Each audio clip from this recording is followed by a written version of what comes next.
lulusan S1 gitu ya, tapi dia masuk ke dalam pekerjaan apa aja deh, yang penting bisa kerja gitu kan. Nah akhirnya apa? Karena apa aja dehnya itu, dia mendapat tempat yang tidak sesuai dengan kepintarannya, sehingga apa yang dia cari selama ini ilmunya tidak terpakai. Tapi kalau dia bisa masuk ke dalam tempat yang tepat ya, dengan cara tadi jujur, komitmen, tangguh, dia akan mendapat pekerjaan yang tepat dan penghargaan yang tepat. Caranya gimana?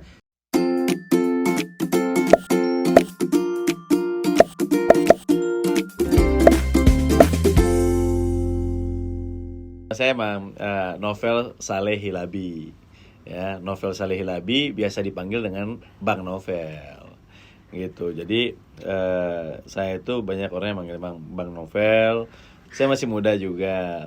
Jadi saya memang mulai berkarir itu dari usia yang sangat muda. Saya mulai usaha aja dari usia umur 17 tahun. 17 tahun. 17 tahun menjadi seorang broker ya, menjadi seorang broker karena saya nggak punya modal pada saat itu. Terus juga di usia 19 tahun itu alhamdulillah karena saya berhasil menjadi seorang broker, akhirnya punya usaha sendiri di usia 19 tahun.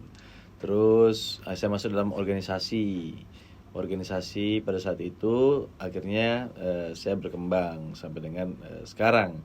Karena tadi kuncinya silaturahmi. Kalau orang sukses itu harus punya 3 prinsip minimal. Prinsipnya itu adalah pertama, satu harus jujur, kedua itu komitmen, ketiga itu tangguh. Kenapa orang jujur itu harus didampingin dengan komitmen? Karena kalau kita udah jujur tapi kita nggak komit juga percuma ya. Terus kalau kita udah komit tapi kita tidak tangguh dalam arti kata apa yang kita komit walaupun tiba-tiba ternyata meleset, kita harus bisa mengusahakan komitmen kita jangan sampai meleset. Ya kan? Itu perlu ketangguhan, perlu kegigihan. Nah, itu minimal tiga prinsip ini dalam hidup itu harus ada. Sehingga orang yang mengenal kamu, dia akan senang dan akan ingin terus mengenal kamu karena apa? Ya punya 3 prinsip yang tadi gitu. Pada saat usia saya 17 tahun ya, saya tuh pada saat itu biasa anak muda apa sih? Ya kan? Yang dicari biasanya baru mulai suka cewek, ya kan? Pengen punya pacar. Begitu pengen punya pacar, kalau ngajak jalan pacar otomatis kan harus ada duit. Ya enggak? Seenggaknya beliin minum. Ya kan? Kalau nggak beli minum kan malu kita. Ya kan? Beli minum aja nggak bisa, masa mau ngajak jalan kan gitu. Nah, itu kan berarti kan kita harus usaha. Usahanya apa? Nah, karena saya punya motivasi pada saat itu saya suka sama satu wanita. Terus saya dia pengen ngajak jalan dia kan gitu, tapi saya duitnya terbatas nih gitu, untuk ngajak jalan kayaknya sulit nih, saya harus bisa usahanya gimana, mau usaha modal nggak punya, ngajak jalan cewek yang bayar minum cuman sekian ribu aja nggak ada, apalagi mau usaha. Kan kadang-kadang anak muda selalu berpikir kayak, aduh gue pengen bisnis, pengen usaha tapi nggak punya modal, padahal modalnya itu bukan uang, modalnya itu adalah silaturahmi. Pada saat kalian punya teman, itulah adalah modalnya kalian. Nah, temannya tinggal pilih teman yang positif. Kalau teman yang negatif, kita akan terjun ke dalam dunia negatif. Tapi kalau kita punya teman yang positif, setidaknya kita punya database ya untuk hal yang positif. Nah, kebetulan pada saat itu saya masuk dalam komunitas teman-teman yang suka mobil. Nah, saya tanya, mobil lo bagus ya nih Vel, mau gue jual. Oh gitu, mau jual berapa? Pada saat itu 220 juta kalau nggak salah, 230. Oh mau jual 220 230 lah Vel, dia bilang gitu. Oke, saya cek dulu mobilnya tipenya apa sih. Nah, saya itu orangnya tuh suka kepo, tapi kepo bukan yang negatif, kepo terhadap yang positif. Jadi kalau saya suka sesuatu, saya cari tahu dulu produk ini apa sih, ya kan. Terus kenapa harganya segitu? Terus apakah dia ngasih harga segitu dia bohongin gue kali ya? Mungkin di luar sana lebih murah kali. Saya cek di koran. Pada saat itu kan belum ada sosmed, koran. Saya buka di koran, saya cek harganya berapa, teleponin satu-satu. Oh ternyata harganya dia nggak terlalu jauh, masih make sense. Terus saya datang ke showroom mobil, cek. Oh ternyata di showroom harganya lebih tinggi. Terus ternyata dia oke. Begitu saya bilang sama showroom, ada mau jual mobil sekian. showroom ternyata nawarnya lebih murah. Kenapa? Karena dia kan harus untung, dia beli harus lebih murah supaya dia bisa jual lebih tinggi, kan gitu. Nah, akhirnya apa? Di situ saya melihat, wah di sini ada potensial bisnis nih. Saya bilang oke, saya bilang sama teman saya, karena saya udah tahu marketnya berapa, saya ngomong sama dia, saya bernegosiasi, bro, gini deh, mobil lo gue jualin, berapa lo terima bersih? Udah, gue terima bersihnya. Akhirnya karena negosiasi, deal 200 juta. Bersihnya dia terima 200 juta, lebihnya punya saya. Saya bilang, oke, lo terima 200, lebih punya gue ya? Ya, oke. Nah, berarti mobilnya saya pinjam. Kenapa mobilnya saya pinjam? Karena kalau mobilnya nggak saya pinjam, saya tawarinnya perlu dia. Kalau perlu dia, nanti dia langsung, saya cuma dapat uang yang ditaker oleh dia. Tapi karena saya pinjam, berarti kan komunikasi terputus. Yang tahu saya. Makanya komunikasi itu, database itu adalah penting. Gitu ya. Tidak bisa kita memberikan begitu aja kepada seseorang, karena itu ada sumber manfaat untuk kita. Nah, disitulah saya bawa keliling mobilnya tersebut. Ada teman saya yang mau beli. Saya bilang, Vel, mau dijual berapa? 230. Oh, tinggi juga. Enggak, pasaran di showroom masih 245. Lihat aja showroom, karena kan saya udah tahu knowledge-nya. Nih, mobil gua bedanya, ini masih kilometernya masih rendah. Ini belum ada pernah nabrak. Cacatan juga nggak ada. Kan saya pelajari dulu produknya, sehingga pada saat saya jual orang yakin. Karena kalau kita mau menjual satu produk, kalau kita nggak yakin orang nggak akan beli, ya kan? Kita aja nggak yakin sama produknya, apalagi orang lain, kan begitu. Nah, karena saya menguasai produknya, saya mencari tahu, terus saya tawarkan kepada orang-orang yang tepat, dan akhirnya deal di harga 220 juta. Jadi saya nggak pakai modal, nggak pakai apa-apaan, dapat untungan 20 juta. Nah, apa yang saya lakukan? Saya bilang, ya udah lo DP dulu. Begitu dia DP, saya kasih ke yang punya mobil 50%-nya dari DP, 50% yang DP saya pegang. Saya bilang, oke, BPKB-nya mana, semua mana, kita sama-sama ke besok hari kerja ke Polda Metro untuk dicek keabsahan terhadap berkasnya. Begitu dicek keabsahan berkasnya, akhirnya orangnya transfer sisanya, orang tersebut memberikan BPKB-nya kepada saya dan saya berikan kepada dia. Saya tidak mempertemukan, karena kalau mempertemukan nanti dia tahu berapa harganya, kan begitu. Di sini kan itulah keuntungan saya, itu adalah hak saya, ya kan? Itu adalah pinter-pinter saya, ya, dengan arti kata bahwa inilah networking itu adalah modal dasar, ya. Seperti apa yang dilakukan sekarang, yaitu platform-platform yang sekarang digital. Kan dia cuma punya platform, orang naruh jual produknya, setiap transaksi dapat keuntungan. Nah, itulah itu mahal. Networking itu, jaringan itu mahal. Gitu. Nah, ini pada saat itu kan belum ada. Adanya cuman mulut ke mulut, jaringan, ya kita harus aktif tiap hari keluar. Dikarenakan itu akhirnya si pemilik mobil, karena dia percaya sama saya, makanya tadi harus punya 3 tadi, jujur, komitmen, tangguh. Karena dia percaya saya adalah jujur, karena kan saya udah deal sama dia, lebih punya saya, dia nggak perlu tahu saya dapat berapa. Yang penting kan kita udah deal, gitu ya. Dan saya jujur memberikan haknya dia sejumlah 200 juta, kan begitu. Nah, sehingga BPKB-nya dikasih ke saya kasih ke dia. Setelah itu apa? Dia happy mendapat kendaraannya, orang ini pun happy mendapat haknya, dan saya pun happy mendapat rezekinya, kayak yang selisih tadi 20 juta tadi. Akhirnya tapi 20 juta apakah saya lakukan buat saya semua, buat foya-foya? Enggak. 20 saya sisihkan untuk sedekah. Ya, dari apa yang kita dapat kita sisihkan untuk sedekah. Sebagian lagi kita kasih ke orang tua, walaupun orang tua tidak pernah minta, tapi setidaknya kita dapat doa dari orang tua kita untuk bisa lebih maju lagi, sukses lagi. Kita dapat sedikit, nggak ada masalah, tapi sedikit akan terus menuai menjadi lebih besar karena kita mau berbagi. Ilmu berbagi itu tidak akan menjadi kurang. Ilmu berbagi itu pasti akan menjadi tambah. Nah, itu filosofi dalam hidup yang harus kita tanamkan sebagai generasi muda. Jangan pernah takut, nanti gue belum tentu dapat peluang lagi. Enggak, peluang Allah yang menentukan. Kita nggak perlu takut. Rizq minallah, rizq Allah yang atur. Jadi selama kita mau berbagi, kita mau membantu sesama, rezekinya pasti nggak akan pernah putus. Rezekinya akan bertambah. Itu harus kita ketahui sebagai generasi muda. Jadi dari usia saya 19 tahun, tadi kan 17 tahun sampai 19 tahun saya sebagai seorang broker. Pada saat usia 19 tahun, yang tadinya saya cuma broker, uangnya saya kumpulin, saya beli mobil, mobilnya saya jadiin modal saya untuk jual beli, sampai akhirnya saya punya showroom sendiri. Dari punya showroom sendiri, saya punya tour and travel sendiri. Habis tour and travel dan seterusnya ada 27 perusahaan di bawah saya, sehingga saya punya hotel dan lain-lain sekarang. Alhamdulillah berkembang. Karena tadi kita harus pintar-pintar dalam menginvestasikan apa yang kita punya, bukan dengan menginvestasikan dengan yang negatif. Biasanya orang dapat duit langsung gayanya berubah, ya, glamor, pakai baju mewah, mobil mewah, hal-hal yang mewah-mewah, tapi yang habis pakai.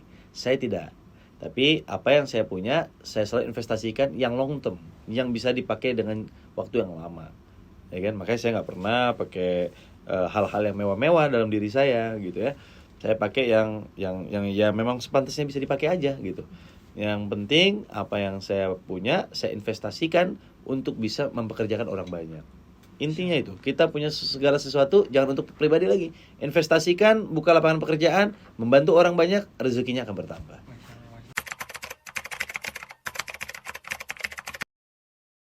Biasanya gini, teman-teman tuh biasanya kalau punya bisnis satu, ya, terus tiba-tiba belum berhasil, dia langsung pindah lagi ke bisnis kedua. Itu jangan.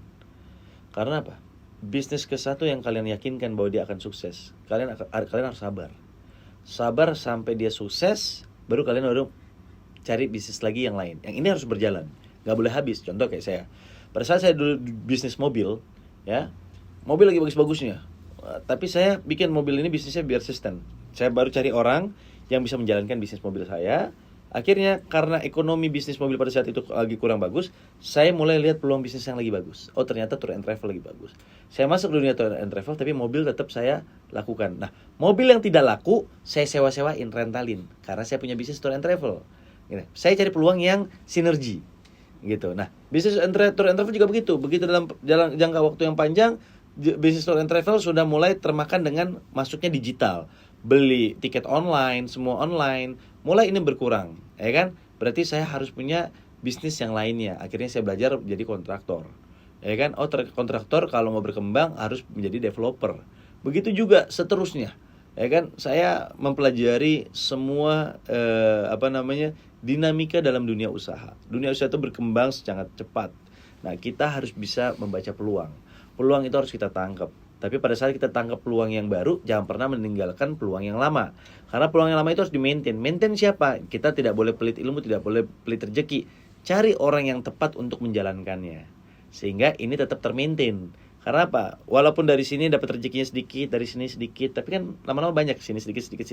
Tapi kalau makin banyak kan semuanya juga sama aja, jumlahnya banyak. Gitu. Jadi kita jangan terpakau dengan, ini untungnya kecil, nanti aja cari yang untung gede. Nggak akan kalian pernah dapat untung yang besar kalau tidak memulai dari untung yang kecil. Karena sesuatu yang receh itu akan menjadi sesuatu yang besar. Makanya kenapa orang yang kaya-kaya, orang yang duitnya banyak, orang yang bisnisnya retail. Karena retail kecil tapi menjadi bukit ke dalam jumlah volume yang banyak. Gitu. Jadi kita jangan pernah berpikir sempit kalau menjadi orang yang besar, gitu ya. Jadi kita harus bisa berpikir besar dengan cara-cara yang tepat.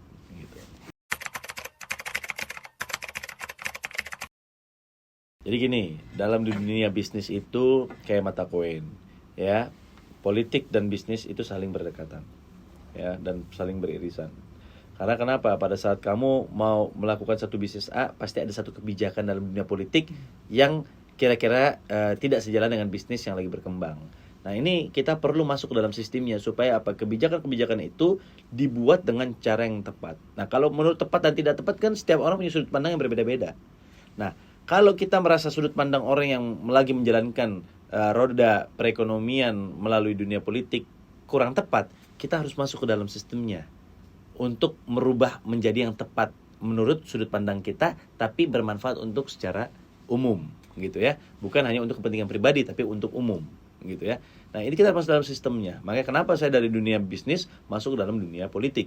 Karena saya melihat banyak tatanan yang perlu diberikan masukan, diberikan pendapat-pendapat yang tepat sehingga bisa berdampak baik terhadap dunia usaha secara luas.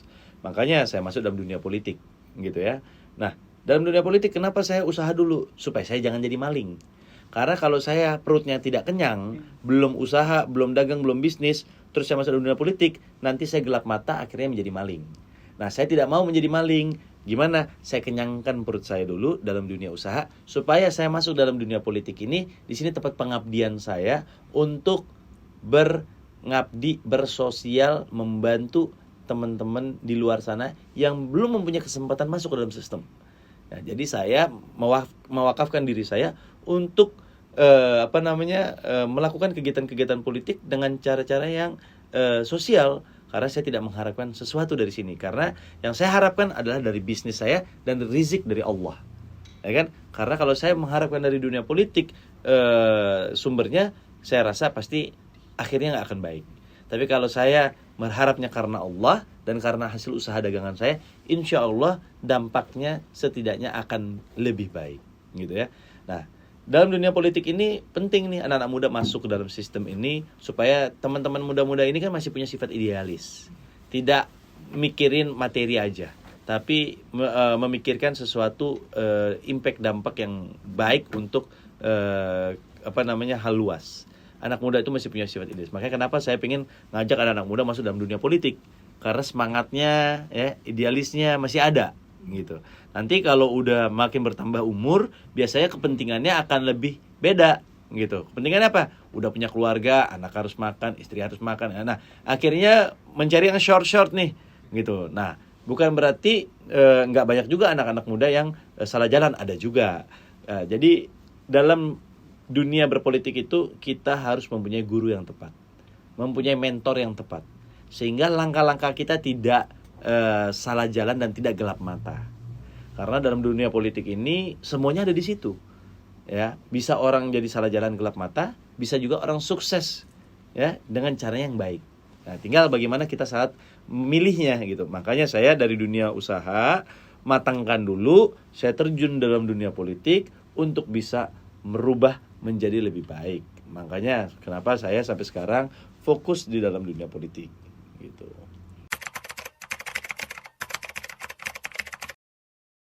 Saya punya beberapa mentor yang memang memotivasi saya untuk terjun di dalam dunia politik. Nah, dan mentor ini selalu mengajarkan saya sebelum masuk dunia politik kita harus kenyang dulu perut kita. Nah, jadi saya selalu belajar dari guru-guru yang tepat, ya. Karena kita sebagai anak-anak muda boleh kalau bisa punya guru itu jangan cuma 1-2 guru. Kita punya makin banyak guru yang tepat, itu akan lebih baik. Kenapa? Karena setiap orang mereka mempunyai kelebihannya masing-masing. Tinggal bagaimana kita melihat kelebihan-kelebihan itu menjadi satu potensial kuat untuk diri kita. Semuanya kayak kita sekolah, kan gurunya nggak satu, yang ngajar matematik sendiri, ya kan, yang ngajar bahasa Indonesia sendiri, bahasa Inggris sendiri, nggak mungkin satu guru ngajar semuanya kan, pasti mereka punya spesialisnya masing-masing. Nah, saya selalu belajar dari setiap spesialisnya di bidangnya masing-masing.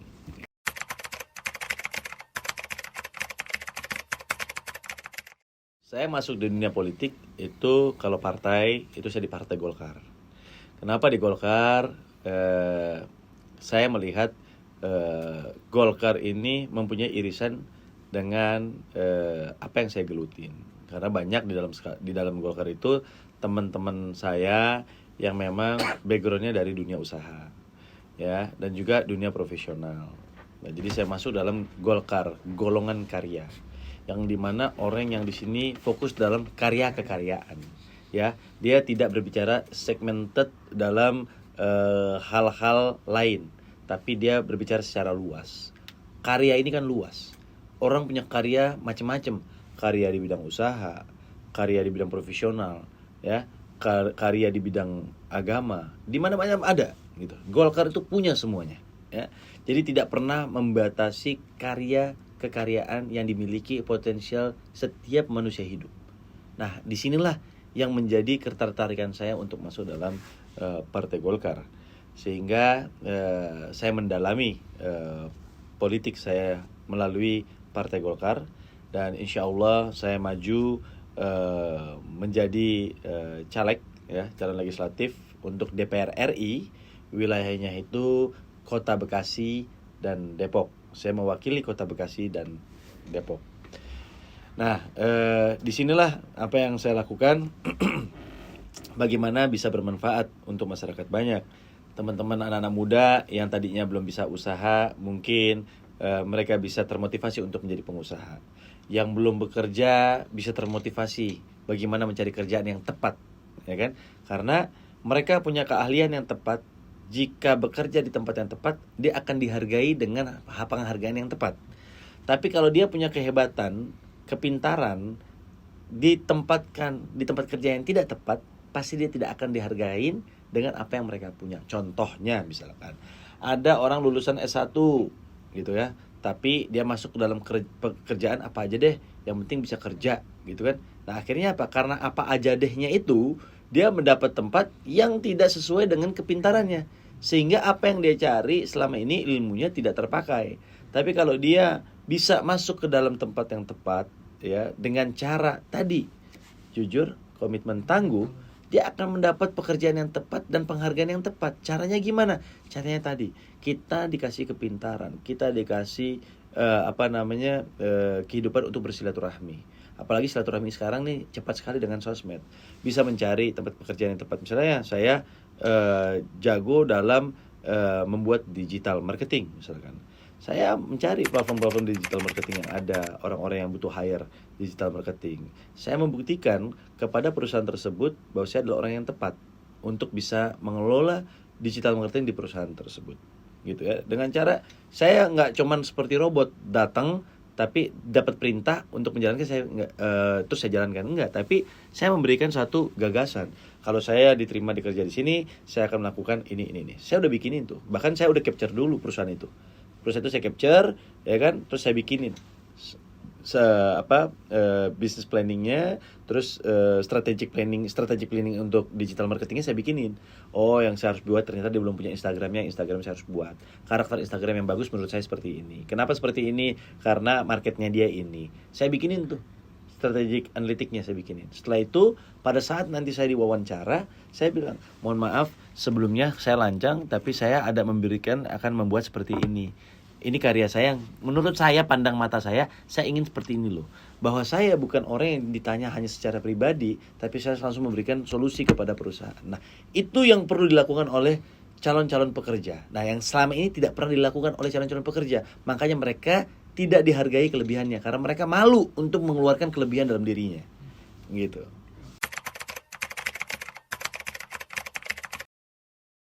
Banyak sekali teman-teman pelaku usaha yang mereka gelap mata ya, sehingga melakukan hal-hal yang semestinya tidak dilakukan. Tadi kita dalam hidup itu harus mempunyai batasan. Nah, batasan itu, makhluk hidup itu diatur dengan orang yang beragama. Karena setiap agama apapun tidak mengajarkan hal yang tidak baik. Setiap agama selalu mengajarkan hal yang baik ya. Jadi kalau manusia yang hidup dia mendalami agama dan berperilaku sesuai dengan ajaran agamanya, insya Allah meminimalis apa yang menjadi hal yang tidak baik. Tetapi ada orang yang suka berkedok atau berlindung di dalam agama. Ada juga terlihatnya alim, bagus, tapi hanya kedok. Nah, itu karakter. Jadi kita kembali lagi kepada diri kita sendiri. Kalau kita mau menjadi orang yang bermanfaat untuk orang banyak, jangan berkedok di dalam hal apapun. Jangan berkedok di dalam dunia usaha, jangan berkedok dalam bidang agama ya, atau berkedok dalam hal apapun. Tapi kita harus bisa ya menjadikan diri kita ini sebuah bermanfaat untuk orang banyak. Sehingga apa? Apa yang kita inginkan, apa yang kita lakukan itu pasti akan berhati-hati. Ingat satu, kita punya keluarga, kita hidup tidak sendiri. Kalau kita melakukan hal A, apa dampak terhadap keluarga kita? Sifat egois dalam diri manusia ini yang harus kita singkirkan. Jadi kalau kita punya sifat egois, itu harus kita asah. Dengan apa? Tadi kita kalau manusia yang beragama, ya mereka dalamin agama dengan yang benar. Sehingga pada saat mau melakukan hal ini, ini nggak boleh. Ini dampaknya ke keluarga gue akan ini. Hukum karma berlaku. Kalau gue melakukan ini nggak baik. Tapi dalam dunia politik itu kadang-kadang manusia hidupnya itu udah lurus-lurusnya, udah benar-benar ya, tapi dia tersandung. Karena apa? Bukan perilaku dia, bukan cara dia, tapi karena kepolosannya dia dipakai oleh oknum yang lebih pintar dari dia, sehingga seakan-akan dia ikut serta, padahal dia tidak tahu. Nah, itu juga banyak. Jadi kita itu harus pintar-pintar. Kalau mau terjun dalam dunia politik, kita harus punya knowledge dalam segala hal. Ya, knowledge dalam segala hal bukan knowledge dalam skup kecil. Misalkan tadi takutnya ada lawan politik menebar Hoax ya. menebar inilah jebakan-jebakan ya yang semestinya kita tidak injak gitu. Tapi karena kita tidak sadar, kita tidak tahu ya, terinjak akhirnya berdampak terhadap kita. Padahal kita tidak melakukannya. Nah, ini yang harus dilakukan kepada generasi muda yang mau masuk dalam terjun dunia politik. Kita harus berhati-hati. Hati-hati dengan cara apa? Apa yang kita lakukan harus teliti. Apa yang kita lakukan harus dilihat kembali. Apa yang kita lakukan ditanyakan kepada orang yang lebih pintar dibanding kita. Ditanyakan kepada orang yang lebih mempunyai pengalaman dibandingin kita. Karena orang hidup tidak ada yang lebih pintar, orang hidup tidak ada yang lebih hebat. Di atas yang pintar ada yang lebih pintar, di atas yang hebat ada yang lebih hebat. Yang paling benar adalah orang yang mau berkomunikasi, bersilaturahmi, dan mau bertukar pikiran dengan orang-orang yang tepat di bidangnya.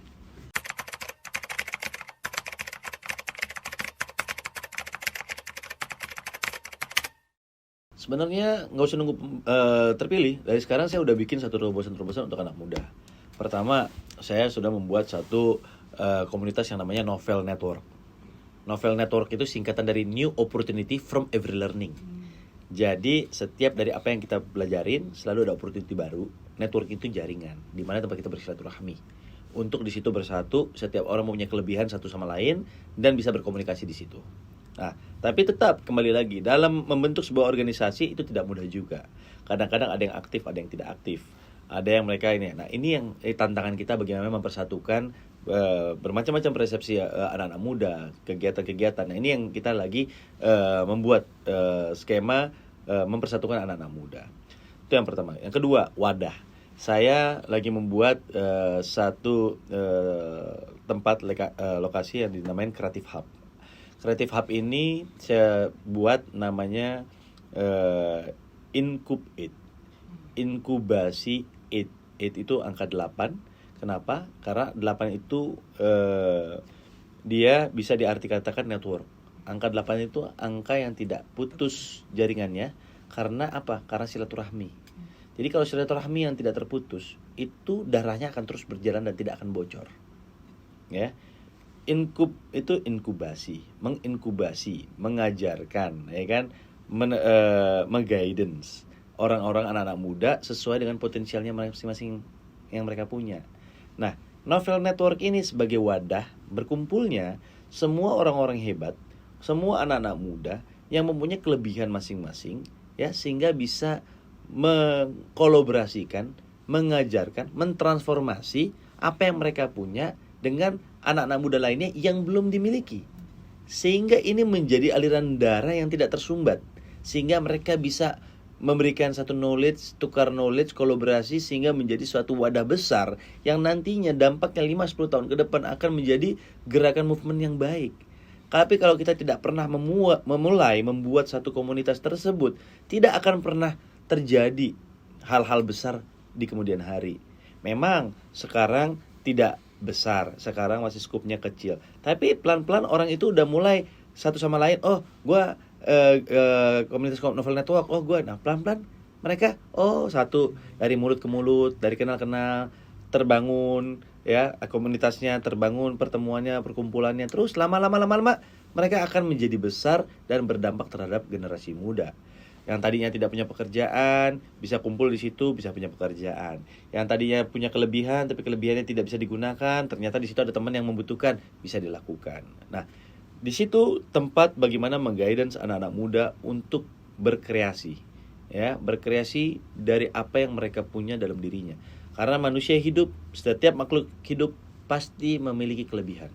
Tidak ada satu orang pun di dunia ini yang hidup tidak memiliki kelebihan. Karena Allah Subhanahu wa taala, setiap makhluk hidup pasti mereka bermanfaat terhadap makhluk hidup lainnya. Jadi kita tidak boleh sombong jadi manusia.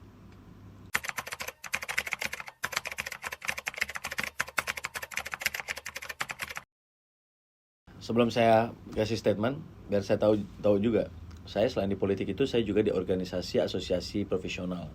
Saya itu deputi di Kadin Indonesia, oke, di bidang ketenagakerjaan penempatan luar negeri. Terus saya juga Sekjen Asita, Asosiasi Travel Indonesia, orang nomor 2 di Asosiasi Travel. Terus juga saya Wakil Ketua Umum GIPI. GIPI itu Gabungan Industri Pariwisata Indonesia secara nasional. Ya, dan saya juga Ketua Bidang Perhotelan Non-Bintang di PHRI Nasional. Jadi banyak sekali jabatan-jabatan nasional profesional yang saya gelutin juga. Nah, itu menjadi motivasi untuk anak-anak muda. Bahwa anak-anak muda jangan pernah malu, jangan pernah menganggap dirinya tidak bisa. Saya yakin kalian bisa. Dalam hidup tidak ada yang tidak bisa. Yang tidak bisa cuma satu yang kita tidak bisa lakukan dalam hidup. 1, mematikan orang. 2, menghidupkan orang.